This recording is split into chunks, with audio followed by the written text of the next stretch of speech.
Miss Rumphius. Pictures and Story by Barbara Cooney.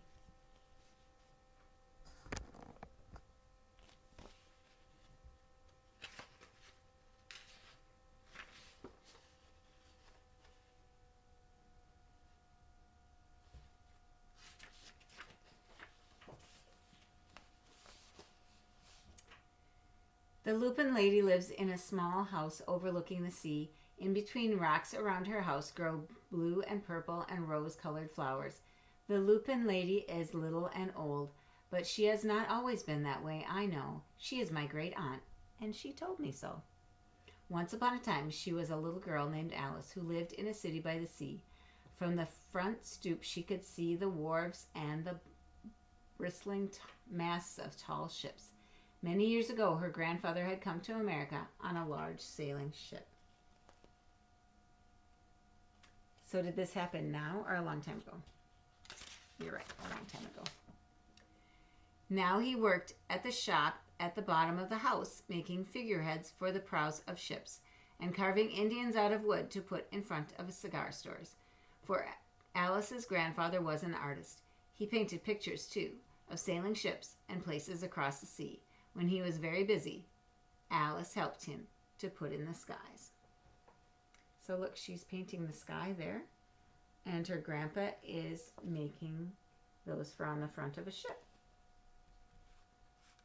So the front of a ship needs something, and they call that a figurehead. In the evening, Alice sat on her grandfather's knee and listened to his stories of faraway places.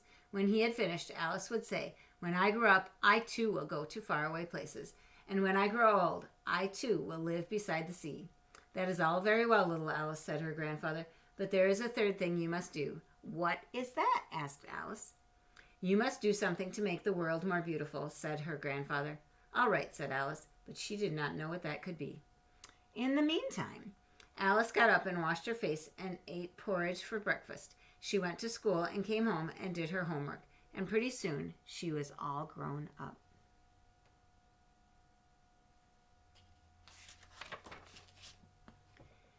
Then my great aunt Alice set out to do the 3 things she had told her grandfather she was going to do. She left home and went to live in another city far from the sea and the salt air. There she worked in a library, dusting books and keeping them from getting mixed up and helping people find the ones they wanted. Some of the books told her about faraway places. People called her Miss Rumphius now. Ooh, she's a librarian like Miss Debbie. So cool. Sometimes she went to the conservatory in the middle of the park. When she stepped inside on a wintry day, the warm, moist air wrapped itself around her, and the sweet smell of jasmine filled her nose. "This is almost like a tropical isle," said Miss Rumphius, "but not quite." So, and tropical isle is short for island. And so, she thought she would like to go to a foreign place, an island. Soon, Miss Rumphius went to a real tropical island where people kept cockatoos and monkeys as pets. She walked on long beaches and picking up beautiful shells. One day, she met the Bapa Raja, king of the fishing village. "You must be tired," he said. "Come into my house and rest." So Miss Rumphius went in and met the Bapa Raja's wife. The Bapa Raja himself fetched a green coconut and cut a slice off the top so that Miss Rumphius could drink the coconut water inside. Before she left, the Bapa Raja gave her a beautiful mother-of-pearl shell on which he had painted a bird of paradise and the words, "You will always remain in my heart. You will always remain in mine, too," said Miss Rumphius. Oh, how nice. Now, she's not a little old lady yet, though, is she? My great aunt, Miss Alice Rumphius, climbed tall mountains where the snow never melted. She went through jungles and across deserts. She saw lions playing and kangaroos jumping, and everywhere she made friends she would never forget. Finally, she came to the land of the lotus eaters, and there, getting off a camel, she hurt her back. "What a foolish thing to do," Miss Rumphius said. "Well, I have certainly seen faraway places. Maybe it is time to find my place by the sea." It was, and she did. So now someplace by the ocean or the sea. From the perch of her new house, Miss Rumphius watched the sun come up. She watched it cross the heavens and sparkle on the water, and she saw it set in glory in the evening. She started her little garden among the rocks that surrounded her house, and she planted a few flower seeds in the stony ground. Miss Rumphius was almost perfectly happy. But there is still one more thing I have to do, she said. I have to do something to make the world more beautiful. But what? The world already is pretty nice, she thought, looking out over the ocean. Doesn't it look pretty there? So pretty. My pages are sticking together again.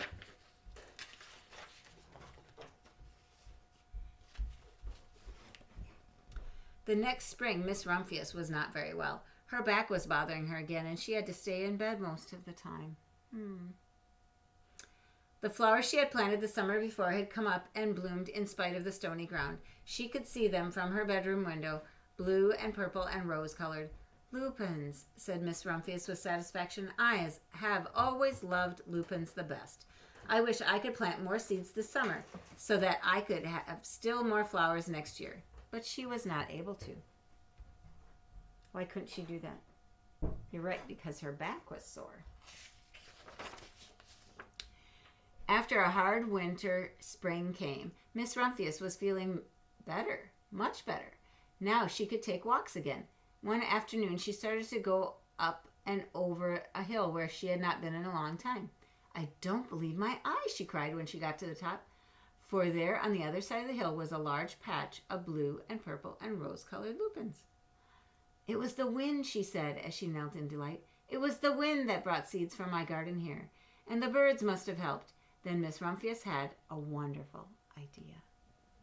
Oh, aren't they so pretty?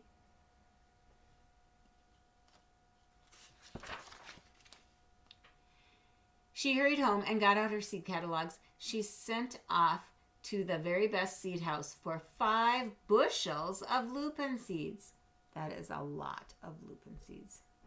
A bushel is a container, kind of like a basket. That is as big around as my arms like this, but about this deep too. And so it would hold a lot of lupin seeds because lupin seeds are very small. All that summer, Miss Rumphius, her pockets full of seeds, wandered over fields and headlands sowing lupins, which means she scattered the seeds. She scattered seeds along the highways and down the country lanes. She flung handfuls of them around the schoolhouse and back of the church.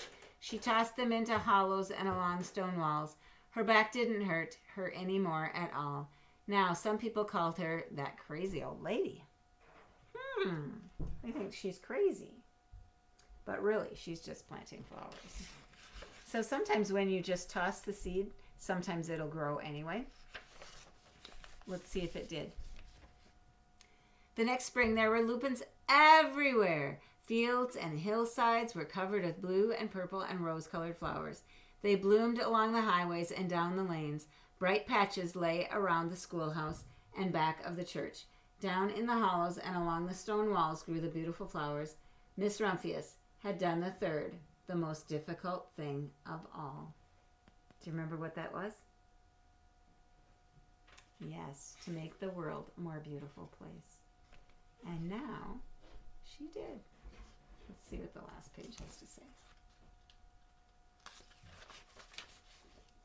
My great aunt Alice, Miss Rumphius, is very old now. Her hair is very white. Every year there are more and more lupins. Now they call her the Lupin Lady. Sometimes my friends stand with me outside her gate, curious to see the old lady who planted the fields of lupins. When she invites us in, they come slowly. They think she is the oldest woman in the world. Often she tells us stories of faraway places. When I grow up, I tell her I too will go to faraway places and come home to live by the sea. That is all very well, little Alice, says my aunt, but there is a third thing that you must do. What is that? I ask. You must do something to make the world more beautiful. All right, I say. So this is the little girl, Alice, and this is her great aunt. Do you think she was named after her great aunt? Probably. But I do not yet know what that can be. So now she'll have to find something else to do because her aunt did the flower thing with the lupins. This is a very cool book. I hope you enjoyed it as much as I did.